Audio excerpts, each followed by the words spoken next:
Hello guys, ayan, samahan niyo ako. Magluto tayo ng almusal. Ayan, nakaready na ang ating kamatis, sibuyas, at bell pepper. At nilagyan ko na ng asin, paminta. Ayan, bisa-bisa lang natin muna. Alam niyo na guys kung anong lulutuin ko. Siyempre, ang murang ulam, masustansya, maraming anong tawag niya, marami kayong makukuha ang vitamina sa ulam na ito. Alam niyo na ang ating itlog. Ayan, ang ating itlog. Ayan,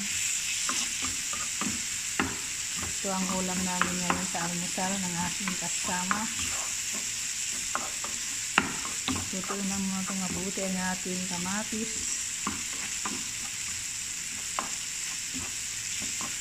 Kaso lang, nagmamahal na raw ang itlog sa Pilipinas. Ayan. Lagay na natin. Mix lang.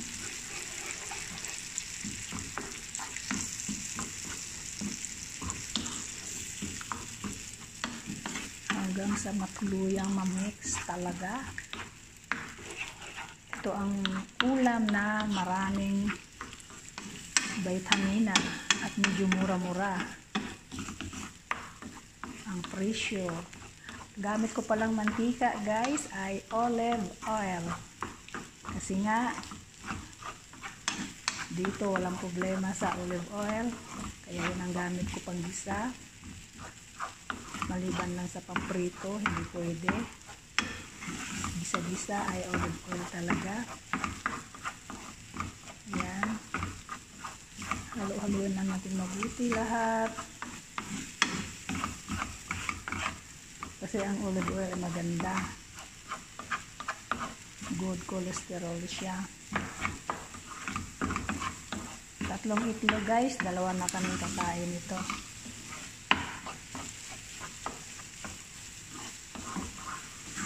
Kasama ko.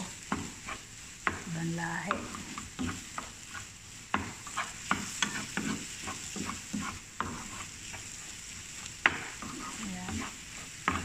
Masarap din po yung ulam sa kanin.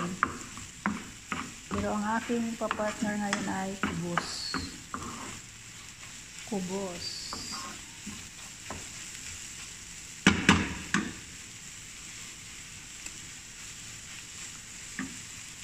Maglagay ako ng kaunting pepper powder. Ayan, maglagay ako ng kaunting red chili powder para medyo may kagat ng anghang siya. Ayan, yun lang. Mix natin ulit.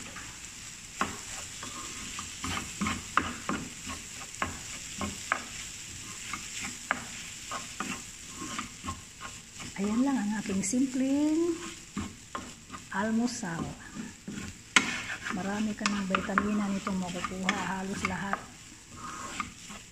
Yan ang payo ng mga doktor, kumain ng itlog. At ang itlog ay na lahat ang sustansya, lalo lang na pagdating sa protein. Mataas ang protein ng itlog.